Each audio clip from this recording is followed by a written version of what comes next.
ब्रह्म सूत्र के तृतीय अध्याय के तृतीय पाद के 30वें अधिकरण का विचार हम लोग कर रहे हैं। इस अधिकरण में शरीर से अतिरिक्त आत्मा के अस्तित्व को बताया जा रहा है सिद्धांतियों के द्वारा। इस अधिकरण के दो सूत्रों में से प्रथम सूत्र से पूर्व पक्ष के द्वारा शरीर से अतिरिक्त आत्मास्तित्व पर आक्षेप किया गया। ये कहा गया कि शरीर से अलग कोई आत्मा नहीं है, अपितु चैतन्य विशिष्ट शरीर ही आत्मा है। प्रत्यक्ष एक ही प्रमाण है और पृथ्वी आदि चार भूत ही तत्व हैं। उन्हीं से जब शरीर रूपी कार्य विशेष उत्पन्न होता है तो उसमें चैतन्य प्रकट होता है और उस चैतन्य से विशिष्ट शरीर को माना जाता है आत्मा। इसलिए आत्मा शरीर से अभिन्न ही है, अव्यतिरिक्त है, व्यतिरिक्त नहीं है। ये प्रथम सूत्र से पूर्व पक्ष प्राप्त होने पर द्वितीय सूत्र से वेद व्यास जी ने द्वितीय सूत्र में नतु इन शब्दों का प्रयोग करके बताया कि चैतन्य विशिष्ट शरीर से अभिन्न ही आत्मा नहीं है। चैतन्य विशिष्ट शरीर को ही आत्मा नहीं कहा जाता, अपितु शरीर से भिन्न आत्मा है। आत्मा का शरीर से भेद है, इसलिए कि शरीर के रहने पर भी मृत अवस्था में आत्मधर्म चैतन्य का अभाव होता है। इसलिए ये नहीं कहा जा सकता कि चैतन्य ये शरीर का धर्म है।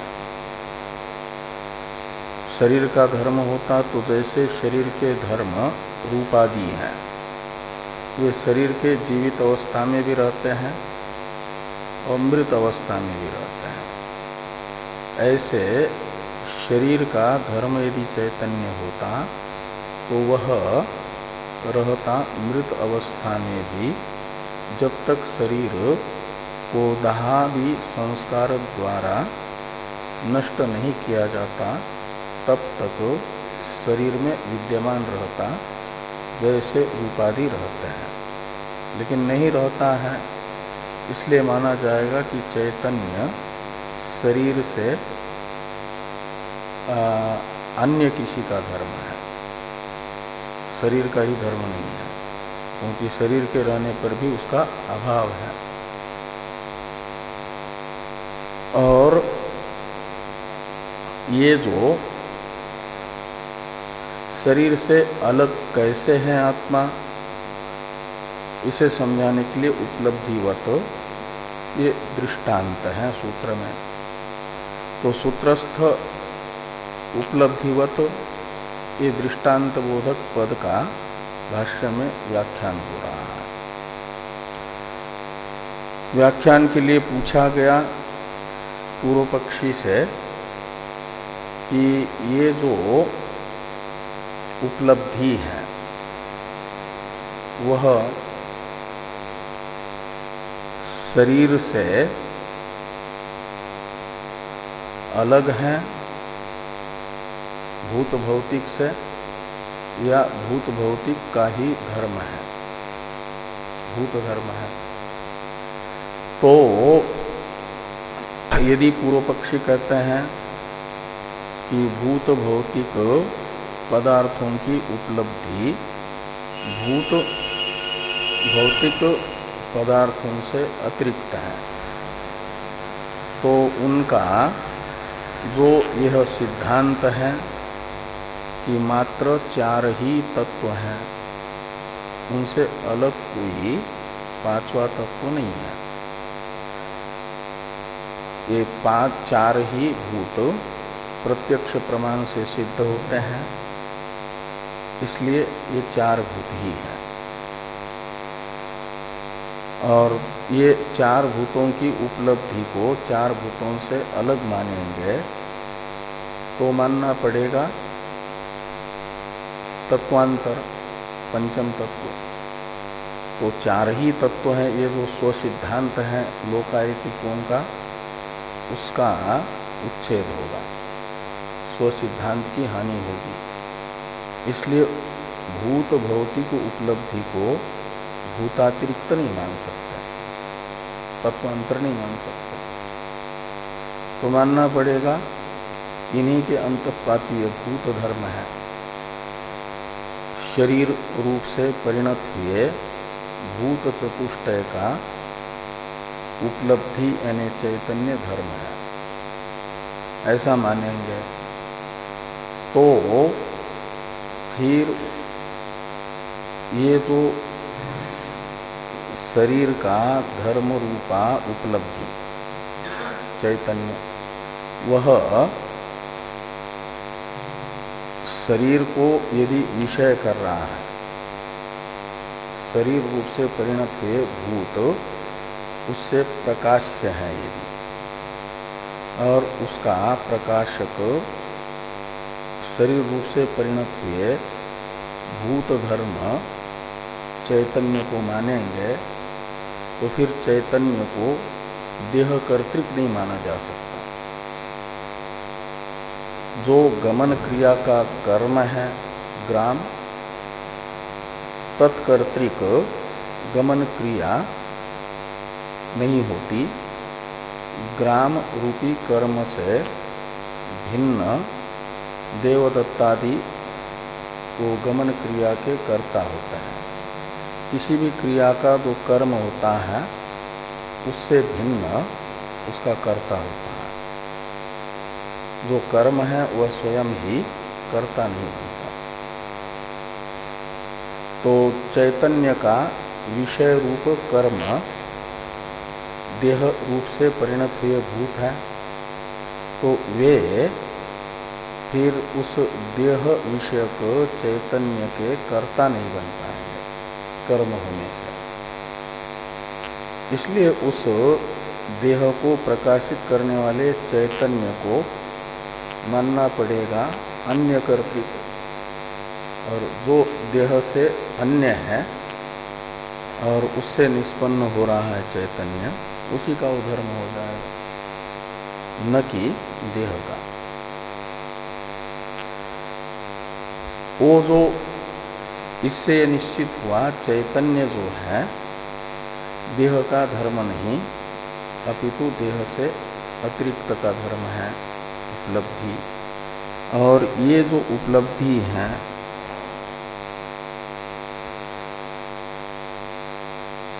देह का धर्म नहीं हो सकता, देह विषयनी उपलब्धि। इसे समझाने के लिए ये उदाहरण दिया था कि कितना भी कुशल नर्तक हो, वो स्वयं अपने कंधे पर आरूढ़ नहीं हो सकता, अपने कंधे पर नहीं बैठ सकता। ऐसे देह विषयनी उपलब्धि का निर्वर्तक उसी उपलब्धि का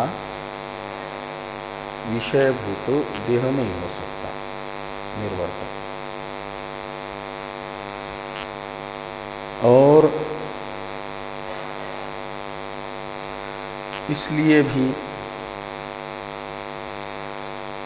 ये चैतन्य को भूत भौतिक का धर्म मानेंगे यदि, तो उसमें जड़त्व की आपत्ति आएगी। जैसे रूपादि देह धर्म है, तो वे जड़ भूतों के परिणाम देह का धर्म होने से स्वयं जड़ है, और जड़त्वात् अपने भी प्रकाशक नहीं है और अपने आश्रय के भी प्रकाशक नहीं है और अतिरिक्त के भी प्रकाशक नहीं है जड़त्वात्।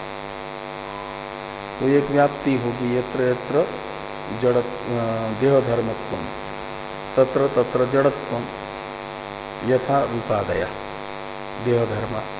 तो रूपादि देहधर्म जड़ देहधर्म होने से जैसे जड़ है, ऐसे चैतन्य भी लोकायतिक के मत में देहधर्म होगा तो जड़ हो जाएगा, उसमें जड़त्व की आपत्ति आएगी रूपादि के तरह। इसलिए भी उसे देहधर्म नहीं मान सकते, ये कहा गया। तो फिर वो जो उपलब्धि है,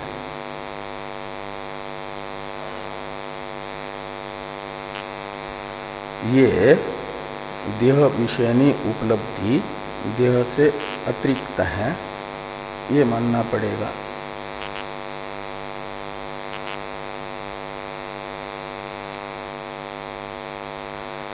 तो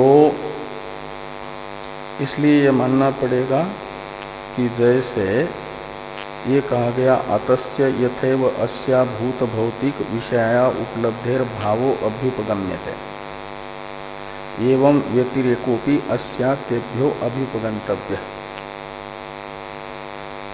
तो देहादि से जैसे उपलब्धि का व्यतिरेक स्वीकार किया जा रहा है, यानी उसका भाव स्वीकार किया जा रहा है, ऐसे व्यतिरेक यानी भेद भी स्वीकार करना पड़ेगा। देहादि विषयक उपलब्धि है,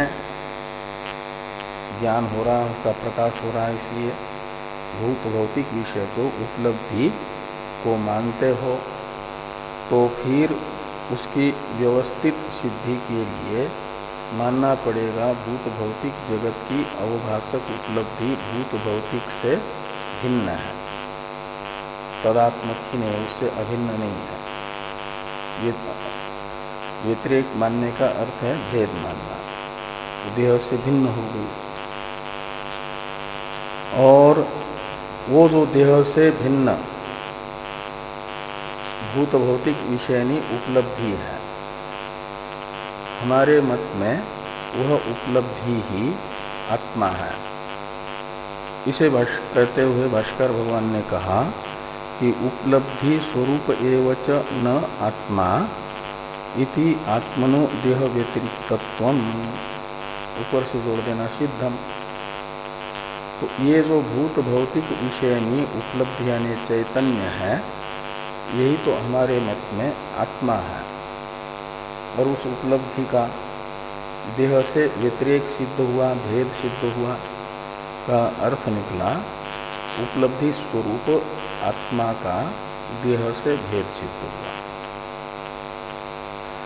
इसलिए उपलब्धि स्वरूप आत्मा देह से अतिरिक्त है, यह बात निश्चित होती है। अब नित्यत्वंच उपलब्धे इत्यादि भाष्य वाक्य की अवतरण टीका है, उसे देखिए। अतश्चेति इस प्रतीक के बाद में टीका में दूसरी पंक्ति में अवतरण है, या देहातिरिक्ता सद्रूपा उपलब्धि स एव आत्मा चेत अनित्य स्यात् उपलब्धेः अनित्यत्वात् इत्यत आह नित्यत्वंच इति। लोकायतिक अपनी मान्यता के अनुसार उपलब्धि स्वरूप आत्मा को मानने पर आत्मा में अनित्यत्व की आशंका करता है। उसका निराकरण नित्यत्वंच उपलब्धे इत्यादि वाक्य से सिद्धांति की ओर से भाष्यकार भगवान कर रहे हैं। इसलिए वो शंका के रूप में अवतरण लिखा है। पूर्व पक्षी कहते हैं देह से अतिरिक्त जो उपलब्धि है तदात्मक ही ये भी आपके मतानुसार आत्मा है, वेदांति के मत के अनुसार, तब तो उपलब्धि अनित्य है, तो वेदांति का आत्मा भी अनित्य होगा। आत्मा में अनित्यत्व की आपत्ति आएगी। ये वेदांती के लिए इष्टापत्ति नहीं है, अनिष्टापत्ति है। तो इस प्रकार वेदांती के मत में अनिष्टापत्ति की आशंका हुई। इसका निराकरण जिस उपलब्धि स्वरूप आत्मा को माना जा रहा है उस उपलब्धि को नित्य सिद्ध करके किया जा रहा है। कहते हैं हम जिस उपलब्धि स्वरूप आत्मा को मानते हैं वह उपलब्धि अनित्य नहीं नित्य है। नित्यत्वंच उपलब्धे, तो उपलब्धि में नित्यत्व है। जिस भूत भौतिक विषयनी उपलब्धि से अभिन्न हमारा आत्मा है, तदात्मक आत्मा है, वह आत्मा की स्वरूपभूता उपलब्धि नित्य है। कहा क्यों नित्य है, उसमें नित्यत्व कैसे है? तो कहा एक ऐक रूप्या, तो ऐक रूप्य ये हेतु है। वह उपलब्धि का विषय तो बदल जाता है लेकिन उपलब्धि का रूप एक ही रहता है। जैसे घटः स्फुरति, पटः स्फुरति, नदी स्फुरति इत्यादि में विषय जो घटादि हैं उनको यदि अलग किया जाए स्फुरन से, स्फुरन ही उपलब्धि है, तो वह स्फुरन घटादि विषयों से विविक्त जो ज्ञान मात्र है, वह ज्ञान स्वतः अलग अलग नहीं है। केवल ज्ञान, घटक ज्ञान, पटक ज्ञान, मठक ज्ञान इत्यादि तो अलग अलग है, लेकिन इनमें विचार किया जाए तो दो हैं, एक विषय है और दूसरा ज्ञान है। तो विषय घटादि हैं, उनका आपस में भेद है। घट पट नहीं है, पट मठ नहीं है, मठ नदी नहीं है, नदी पृथ्वी नहीं है। ये आपस में भेद है विषयों का। और उनका प्रकाशक जो ज्ञान है, उनको विषय करने वाला, उन विषयों से विविक्त ज्ञान, ज्ञान को रख लें यदि, घट को हटा दे ज्ञान को रख लें, पट को हटा दे ज्ञान को रख ले मात्र, मठ को हटा दे ज्ञान को रख ले, गौ को हटा दे ज्ञान को रख ले, अश्व को हटा दे ज्ञान को रख लें। तो ये जो विषयों से विविक्त ज्ञान है, यह ज्ञान अलग अलग नहीं, इस ज्ञान का स्वतः भेद नहीं, ज्ञान ज्ञान एक है। और उसमें एक ज्ञान में जो अनेकता प्रतीत हो रही है, उस अनेकता में हेतु है विषय रूप उपाधि। जैसे आकाश एक है लेकिन वो भी अनेक सा प्रतीत होता है घटादि उपाधि को लेकर के।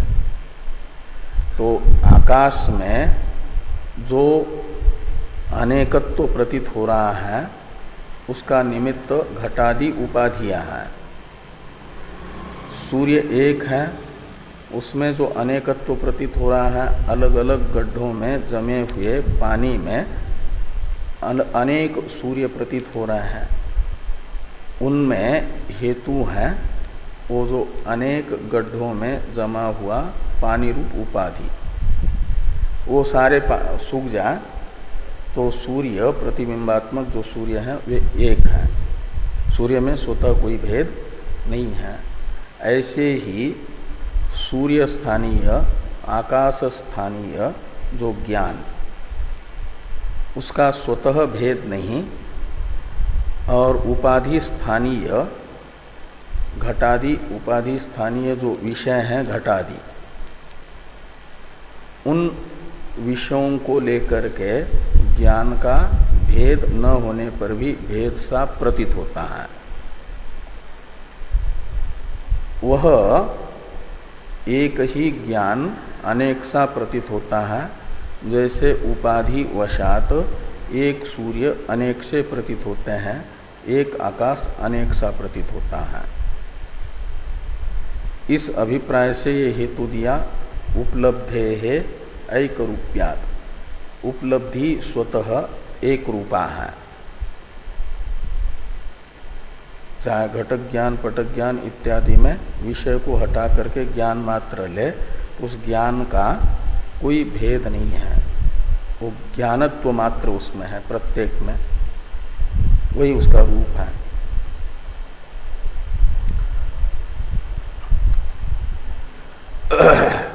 एक हेतु ये हुआ कि भूत भौतिक विषयनी उपलब्धि के नित्यत्व में हेतु हुआ उसका एक रूपत्व, एक रूप होने के कारण वह नित्य है। उपलब्धिर नित्या एक रूप्यात, एक रूप होने से। और वो ज्ञान एक दिन का अलग अलग विषय विषय का ज्ञान, ऐसे पंचदशी में कहा गया। दूसरे दिन का ज्ञान, एक सप्ताह का ज्ञान, अलग अलग अवस्थाओं का ज्ञान, महीने का ज्ञान, उन सबको विषय से अलग कर लें तो युग युगांतर का ज्ञान, कल्प कल्पांतर का ज्ञान, वो ज्ञान एक है। एक ज्ञान वो नित्य है, वह उत्पन्न नहीं होता। फिर उसमें अनित्यता की भ्रांति कैसे होती है? तो कहते हैं विषय के साथ ज्ञान का जो संसर्गाध्यास है वो संसर्ग अनित्य है, और वह अनित्य संसर्ग विषय के समाप्त होने पर समाप्त हो जाता है। दो संबंधी में से एक संबंधी भी अनित्य हो तो संबंध अनित्य हो जाएगा। तो ज्ञान तो नित्य है, लेकिन ज्ञान का विषय जो है वह अनित्य है, और उस अनित्य विषय के साथ फिर विषय के नष्ट होने पर जो संसर्ग था ज्ञान का वो भी नष्ट होता है, और संसर्ग नष्ट होने से लगता है ज्ञान अनित्य है, विनष्ट हुआ ऐसा लगता है।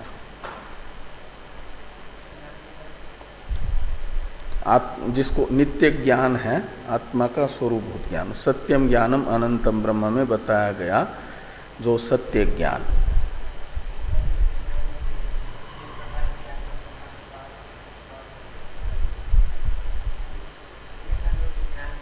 हाँ, 6 प्रकार का प्रमात्व नहीं है, या है क्या कर? हाँ, 6 प्रमाण है। हाँ, थोड़ा जोर से बोलिए।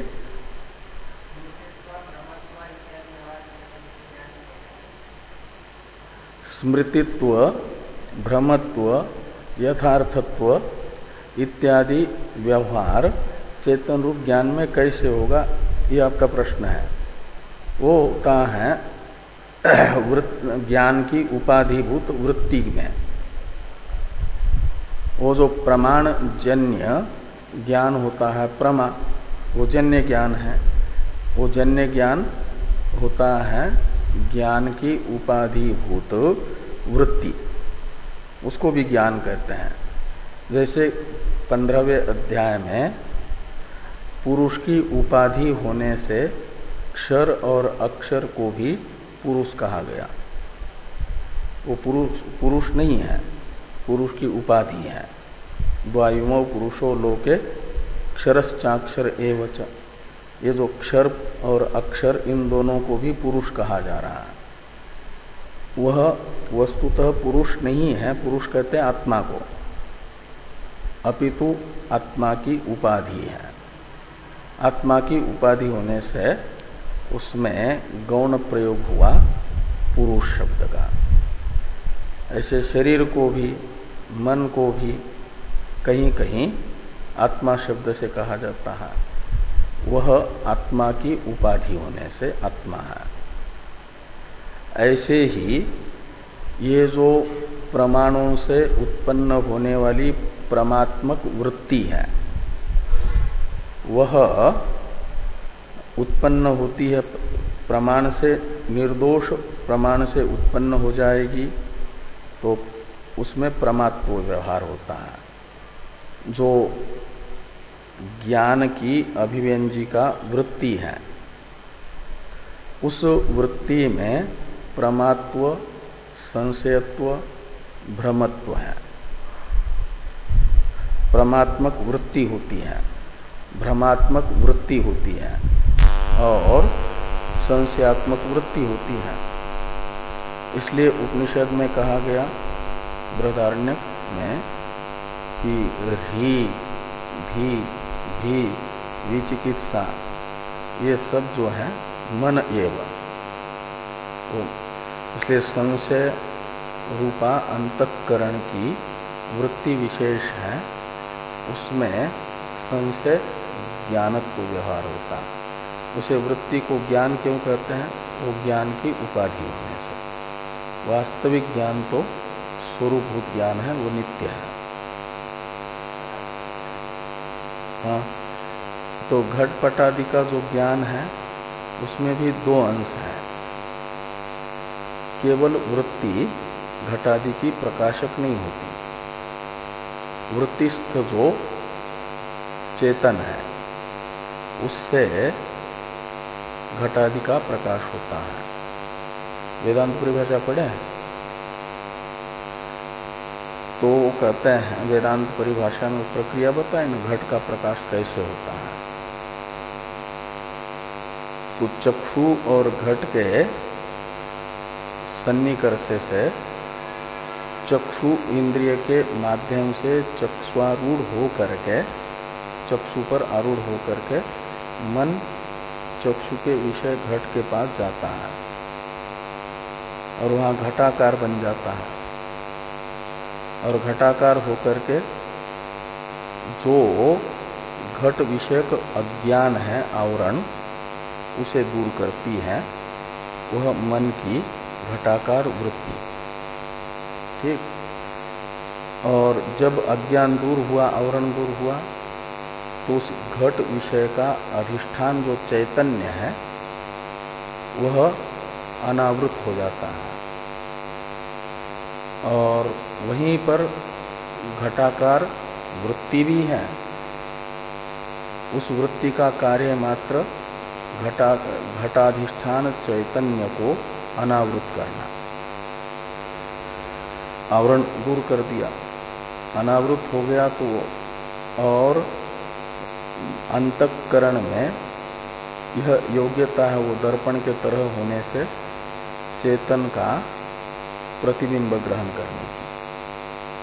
तो वहीं पर चेतन अभिव्यक्त हो गया तो अभिव्यक्त चैतन्य ने, और वो रहेगा घटाकार वृत्ति मात्र से अभिव्यक्त होने के कारण घटाकार वृत्ति में ही अभिव्यक्त होगा और उस घटाकार वृत्ति में अभिव्यक्त हुए चैतन्य से घट प्रकाशित होता है, अवभाषित होता है और ये वृत्ति बन गई उसकी उपाधि। घटावभासक जो घटाकार वृत्ति से अभिव्यक्त हुआ चैतन्य, उससे घट अवभाषित हो रहा है और अवभाषित करने वाला ज्ञान है, वो चेतन है। उसकी उपाधि है घटाकार वृत्ति, वह प्रमा कहलाती है। घटोयम इत्याकारी का जो प्रमा है वह घटाभिव्यंजक चैतन्य से युक्त वृत्ति प्रमा कहलाती है। लेकिन वृत्ति का कार्य मात्र घट अधिष्ठान चैतन्य को अनावृत करना है और उस अनावृत चैतन्य का कार्य है अपने विषय, जिस विषय का आवरण दूर हुआ उस विषय को प्रकाशित करना। ये वेदांत परिभाषा में जड़ पदार्थों के अवभास की प्रक्रिया बताई है। उसमें वृत्ति व्याप्ति और फल व्याप्ति दोनों है।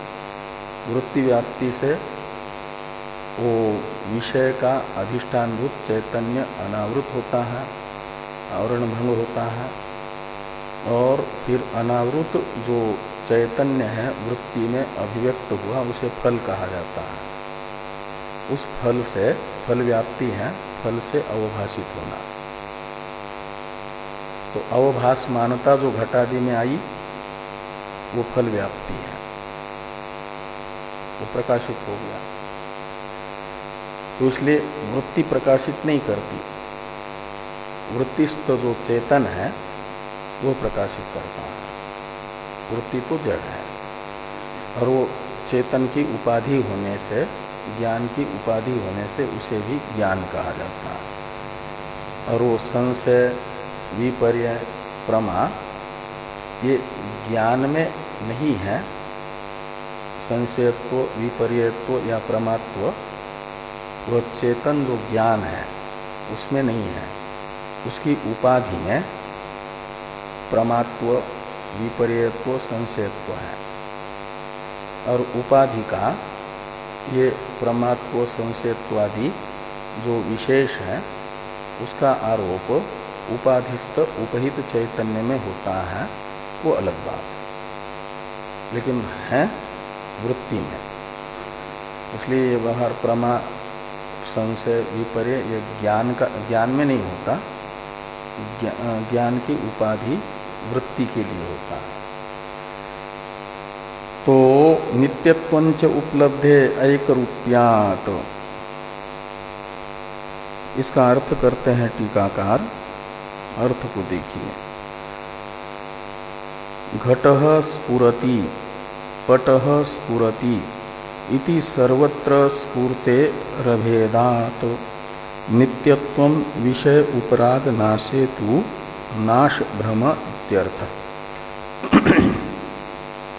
तो घट स्फुरति पट स्फुरति इत्यादि सभी व्यवहारों में स्फुरन रूपा जो उपलब्धि है उसमें भेद प्रतीत नहीं हो रहा, उसका स्फुरणात्मक एक ही रूप प्रतीत हो रहा है।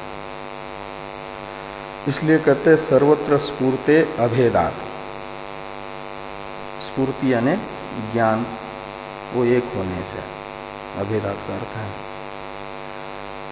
वो स्फूर्ते नित्यत्वम, स्फूर्ति को नित्य कहा जाएगा, यानी ज्ञान को, उपलब्धि को नित्य कहा जाएगा। तो कहा फिर उसमें अनित्यत्व की भ्रांति कैसे होती है, अनित्यत्व का व्यवहार। तो कहते हैं विषय उपराग नाशे तु नाश भ्रम इत्यर्थ। तो जैसे वृत्ति रूप उपाधि के संशय, विपर्य और प्रमात्व का व्यवहार ज्ञान में हो रहा है आरोपित, ऐसे ज्ञान का जो विषय के साथ संसर्ग है वह अनित्य है, वो नष्ट हो जाता है संसर्ग। उपराग शब्द का अर्थ है संसर्ग, संबंध। तो ज्ञान का विषय के साथ संबंध अनित्य होने से, विनाशी होने से, जैसे ही विषय के साथ ज्ञान का उपराग शब्दित संसर्ग नष्ट होता है, तो संसर्ग रूप उपाधि के नाश का आरोप ज्ञान में होता है, वो भ्रम है। जैसे वृत्ति के संशयत्वादि का चेतन में व्यवहार भ्रम है, ऐसे ही ज्ञान का अपने विषय के साथ संसर्ग के नाश से ज्ञान को नष्ट समझना, यह भ्रांति है, भ्रम है। ज्ञान के अनित्यत्व का भ्रम होता है, विनाशित्व का भ्रम होता है। तो ये कह रहे हैं कि विषय उपराग नाशे तु, नाशे ये सप्तमी, सती सप्तमी है, नाशे सती तु, नाश भ्रम यानी स्फूर्ते नाश भ्रम, स्फूर्ति के नाश की भ्रांति हो जाती है, वस्तुतः नाश नहीं होता। जैसे आत्मा की उपाधिभूत शरीर के नाश से आत्मा के नाश की भ्रांति होती है, शरीर की मृत्यु होती है और शरीर उपाधिक आत्मा मान लेता है कि मेरी मृत्यु होगी। जिस दिन शरीर का मृत्यु होता है उस दिन को माना जाता है उस व्यक्ति का पुण्यतिथि दिन, निर्वाण दिन। शरीर का जिस दिन जन्म होता है माना जाता है अजन्मा आत्मा का जन्मदिन। तो उपाधि के जन्म और विनाश का जैसे व्यवहार हो रहा है आत्मा में, ऐसे ही विषय के संसर्ग के नाश का भ्रांति से व्यवहार ज्ञान में होता है और ये भ्रम होता है, ज्ञान नष्ट हो गया।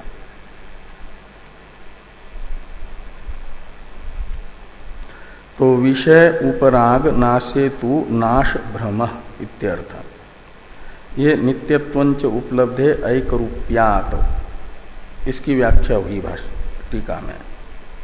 अब टीकाकार भाष्य में जो दूसरा वाक्य आ रहा है, अहम इदम अद्राक्षम इत्यादि, इसका अवतरण लिखते हैं, एवं आत्मा देहाद भिन्न उपलब्धि रूपत्वात् उपलब्धिवत इति उक्तम। ये भी होना चाहिए पूर्व के साथ ही। और ये जो पूर्ण विराम इत्यर्थ के पास लगा है ना, वहां तो होना चाहिए ये स्वल्प विराम। और इति उक्तम, यहां पर वो पूर्ण विराम होना चाहिए। एवं का अर्थ है उपलब्धि के तरह। जैसे उपलब्धि देह से अतिरिक्त है और वो नित्य है, ये सिद्ध कर दिया ना, तो पूर्ण विराम इति उक्तम यहां पर आना चाहिए। तो एवं ये दार्ष्टान्त में घटा रहे हैं, उपलब्धिवत ये दृष्टांत था ना, तो कहते देहात आत्मा देहात भिन्न, ये प्रतिज्ञा है। इसमें आत्मा है पक्ष, देह भिन्नत्व है साध्य, देह भिन्नत्व कहो या देहात भेद कहो, ये साध्य हुआ। और उपलब्धि रूपत्व हेतु है, उपलब्धिवत दृष्टांत है। ये अनुमान नित्यत्वंच उपलब्धे ऐक रूप्यात यहाँ तक के ग्रंथ से बता दिया गया है।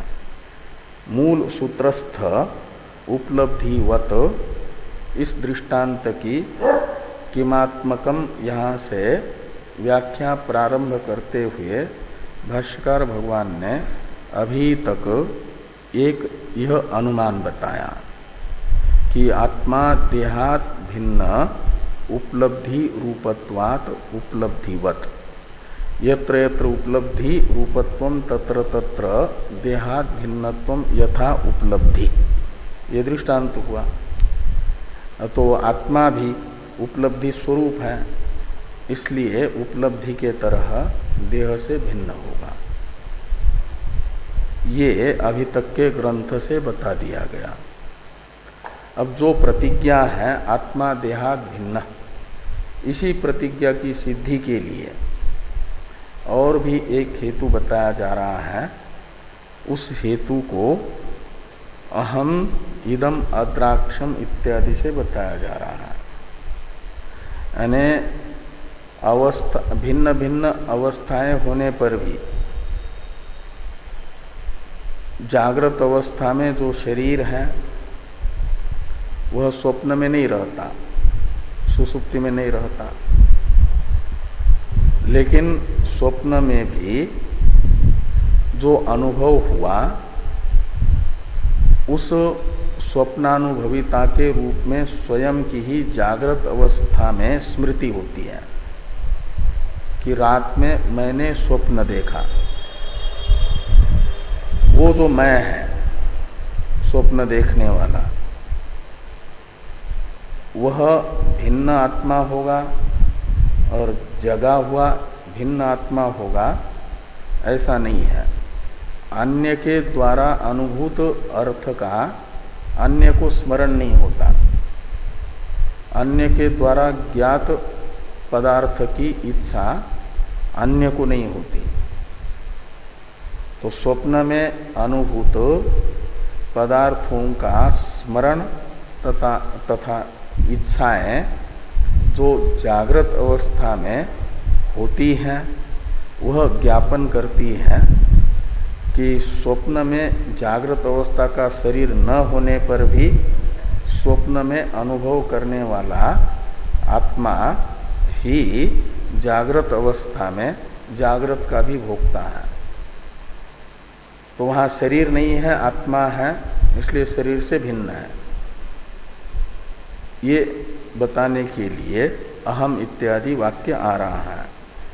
इसका अवतरण लिखते हैं टीका में टीकाकार।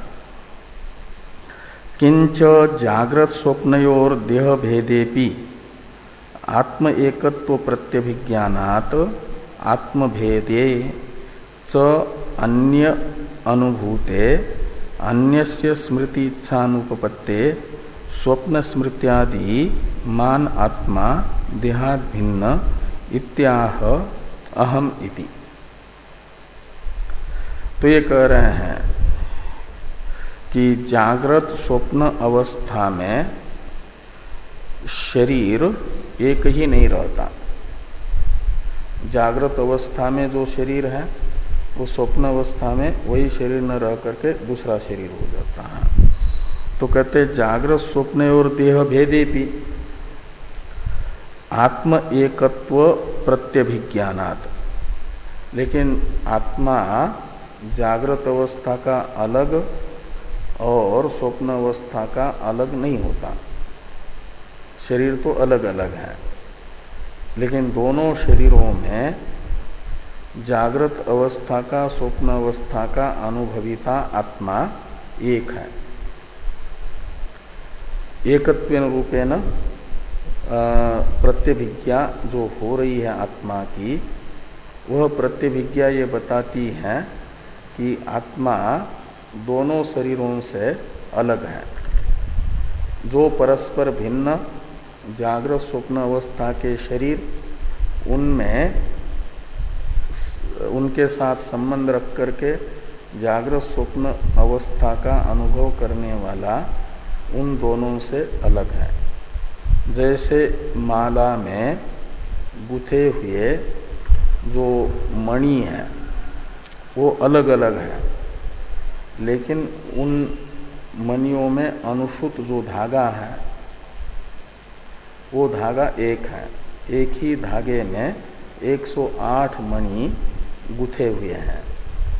वो 108 मणि आपस में भिन्न भिन्न है, लेकिन उन आपस में भिन्न भिन्न प्रत्येक धागे के साथ अन्वित होने वाला, प्रत्येक मणि के साथ अन्वित होने वाला जो धागा है वह धागा एक है। वो उन मणियों में से किसी भी मणि से अभिन्न नहीं है, सब मणियों से भिन्न है। ऐसे जागृत और स्वप्न अवस्था के शरीर जो परस्पर भिन्न भिन्न है, उन दोनों में संबंध रख करके जागृत अवस्था तथा स्वप्न अवस्था का अनुभविता आत्मा उन दोनों शरीरों से अलग है। ये निश्चित होता है इससे कि रात में मैंने स्वप्न देखा, ये जो स्मृति होती है, और स्वप्न दृष्टा के रूप में प्रत्यभिज्ञान होता है स्वयं का ही। इस समय जो मैं जग रहा हूँ, जागृत का अनुभव कर रहा हूँ, इसी मैंने रात में स्वप्न जगत का अनुभव किया। ये जगने वाला और स्वप्न देखने वाला मैं वो एक है, लेकिन शरीर दोनों अलग अलग हैं। तो जागृत स्वप्न और देह भेदेपि आत्म एकत्व प्रत्यभिज्ञानात् आत्म भेदे च, और यदि ये प्रत्यभिज्ञानात् आत्मा देहात् भिन्न, एक हेतु हो जाएगा। दूसरा एक हेतु बताने के लिए कह रहे हैं कि आत्मभेदेच, यदि जागृत अवस्था का और स्वप्न अवस्था का अनुभविता आत्मा अलग अलग मानेंगे। जागृत अवस्था में जो ये वर्तमान शरीर रूप आत्मा है ये अनुभव करता है, स्वप्न अवस्था में वो ये आत्मा अनुभव नहीं करता, वो स्वप्न अवस्था का शरीर रूप जो आत्मा है वो अनुभव करता है। ऐसा यदि चार वाक कहते हैं, आत्मभेद मानते हैं दोनों अवस्थाओं में, तो ये आपत्ति आती है, अनिष्टापत्ति, कि आत्मभेदे च अन्य अनुभूते अन्यस्य स्मृति इच्छा अनुपपत्ते। कहते दूसरा कोई अनुभव कर ले किसी पदार्थ का, तो दूसरे के द्वारा अनुभूत पदार्थों का स्मरण या उन पदार्थों की इच्छा अन्य को नहीं होती। अपने द्वारा अनुभूत अर्थ का ही अपने को स्मरण होता है। किसी अन्य ने अनुभव किया उसका स्मरण किसी दूसरे को हो, ऐसा नहीं होता। तो स्वप्न अवस्था का स्मरण जागृत अवस्था में हो रहा है और वो दोनों अलग अलग है। यदि स्वप्न देखने वाला अलग और जागृत में जागृत का अनुभविता अलग, तो फिर जागृत अनुभविता को स्वप्न की स्मृति नहीं होनी चाहिए और जो इच्छा भी नहीं होनी चाहिए। गहरी नींद में जो सुखानुभव करता है उस कभी कभी नींद नहीं आती है तो सुसुप्ति की इच्छा होती है। तो गहरी नींद में जो सुख था उस सुख के कारण ही तो इच्छा होती है। जहां दुख मिलता है ऐसे स्थान पर जाने की इच्छा नहीं होती। तो सुसुप्ति सोने की इच्छा करता है, नींद नहीं आती है, इसका अर्थ है कि सुसुप्ति में उसने सुखानुभूति की है, इसलिए वहां पर जाने की इच्छा करता है। और वो आत्मा यदि इच्छा करने वाला जो जागृत अवस्था में सोने की इच्छा करने वाले से भिन्न होगा, तो सोने की इच्छा करने वाले ने तो कभी सुसुप्ति का अनुभव ही नहीं किया है, तो फिर जिस अवस्था का अनुभव नहीं किया जगने वाले ने, उसको उस अवस्था की इच्छा कैसे होगी वहां जाने की। इसका अर्थ है कि सोने वाला और जगने वाला एक है, इसीलिए वह जागृत अवस्था में फिर जब कभी नींद नहीं आती तो सोने की इच्छा करता है। स्वाभाविक निद्रा नहीं आती है तो औषधि अधि लेकर के भी सोने की इच्छा करता है। इससे हाँ? हाँ। क्या होता है?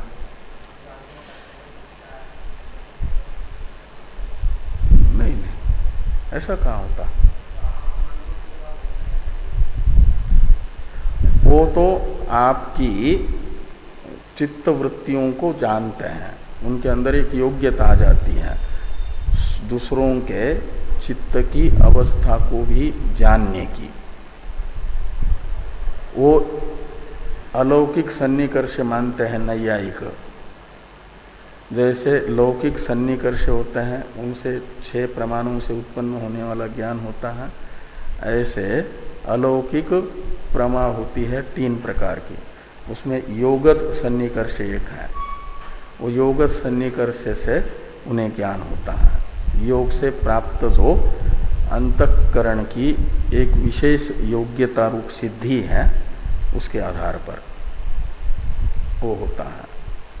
उस इसी सामान्य इससे नहीं होता। हाँ, सर्वदा भानम, वो योग से युक्तता आ जाती है। हाँ हाँ, अन्य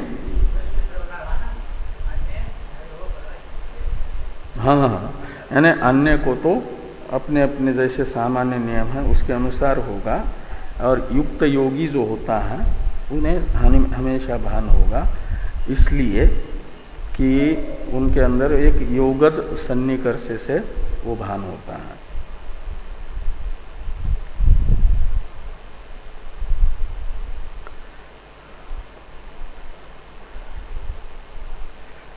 तो इस अभिप्राय से कह रहे हैं कि जागृत स्वप्ने और देह भेदेपि आत्म एकत्व प्रत्यभिज्ञानात् आत्म भेदे च अन्य अनुभूते अन्य से स्मृति इच्छानुपपत्ते स्वप्न स्मृत्यादिमान आत्मा देहात भिन्न।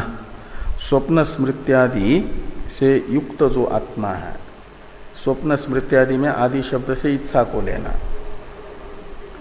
तो स्वप्न विषयक स्मृति तथा सुसुप्त्यादि विषयक जो इच्छा है, ये जिस आत्मा को है वह आत्मा जागृत देह से भिन्न है, ये मानना पड़ेगा। इसी अभिप्राय से ये वाक्य लिखते हैं कि अहम इदम अद्राक्षम इति च अवस्थान्तर योगेपि उपलब्धित्वेन प्रत्यभिज्ञानात्। तो अवस्थान्तर योगेपि, इसमें अवस्थान्तर से लेना स्वप्न देख करके जागृत अवस्था में आया हुआ मनुष्य, उसका अनुभव तो किया स्वप्न अवस्था में, सुसुप्ति अवस्था में, और बाद में जग गया, तो जग करके ये जो स्मरण करता है अहम इदम अद्राक्षम, मैंने स्वप्न में यह देखा, ऐसा स्वप्न उपलब्धा के रूप में स्वयं का जो प्रत्यभिज्ञान हो रहा है, उपलब्धित्वेन प्रत्यभिज्ञानात् का अर्थ है स्वप्न जगत के उपलब्धा के रूप में स्वयं का जो प्रत्यभिज्ञान का अर्थ है जो इस समय मैं जग रहा हूं उसी मैंने रात में स्वप्न देखा, ये होता है एकत्व विषयक ज्ञान प्रत्यभिज्ञा कहलाता है, स्वयं देवदत्त जैसे होता है। हाँ हाँ, कि जो सोने वाला क्या नाम है स्वप्न देखने वाला था वही मैं इस समय जग रहा हूं, ऐसा एकत्व विषयक भान। तद्देश तत्काल विशिष्ट व्यक्ति और एतद देश एतद काल विशिष्ट व्यक्ति वही है, विशेषण भिन्न है, विशेष्य वही है, उसको एकत्व करने वाला ज्ञान, एक अभिन्न बताने वाला ज्ञान।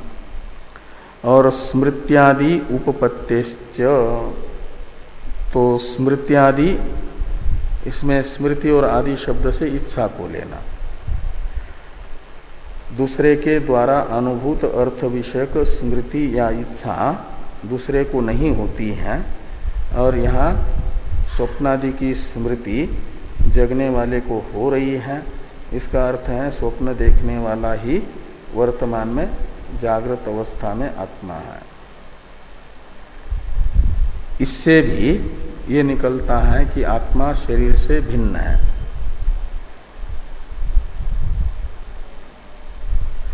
अब पूर्व पक्षी ने प्रथम सूत्र में जो बताया था कि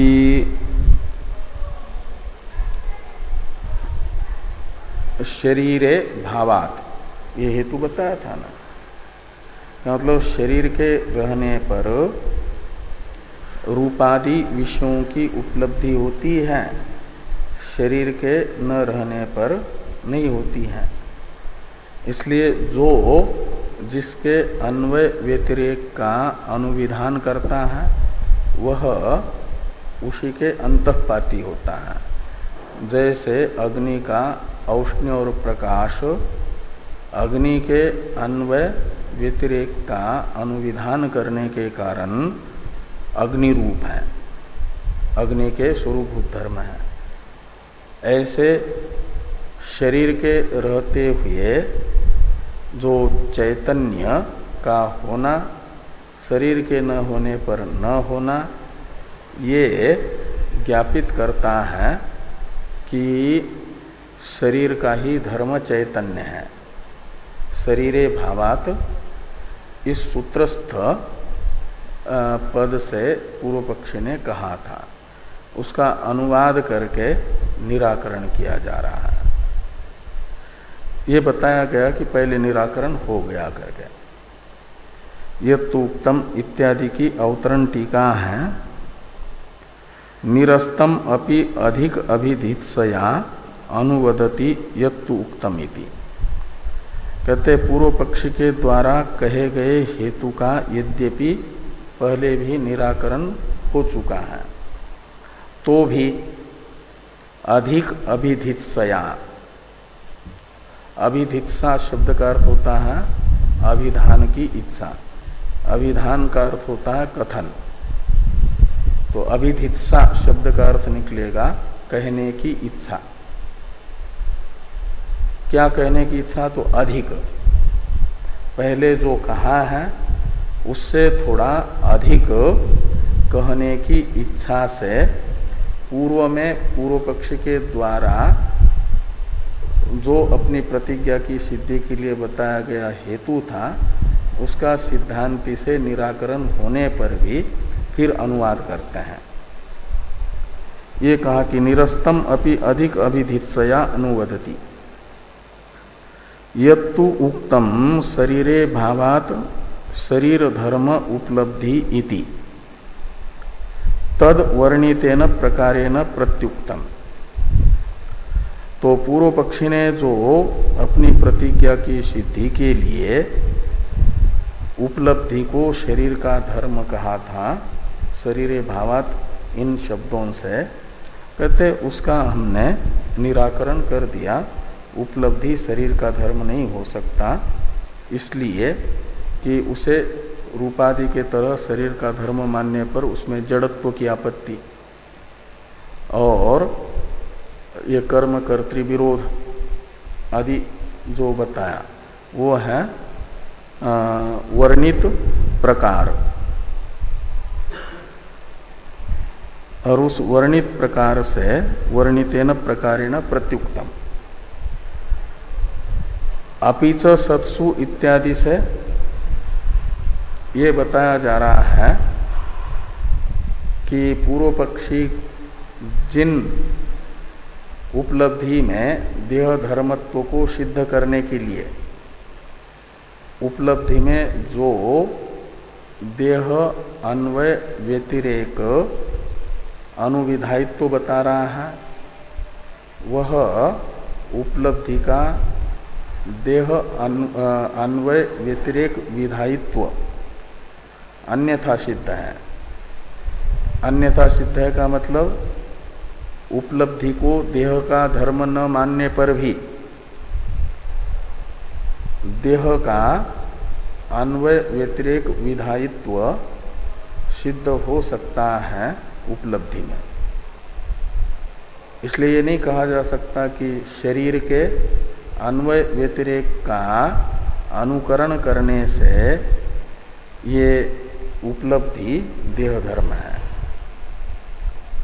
ये अन्वय व्यतिरेक का अनुकरण उपलब्धि में अन्यथा सिद्ध है का मतलब देह धर्म उपलब्धि को न मानने पर भी उपपन्न होता है। ये आगे बताया जा रहा है। अपिच सत्सु इत्यादि से ये है अधिक अभिधित्सा,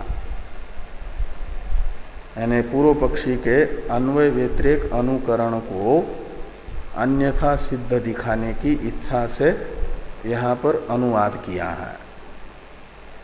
वो जो अधिक कथन है, जिस अधिक कथन की इच्छा से यहाँ पर अनुवाद किया गया था, वह अधिक कथन अपिच सत्सु इत्यादि ग्रंथ से भाष्यकार भगवान कर रहे हैं। इस पर चर्चा हम लोग कल करेंगे।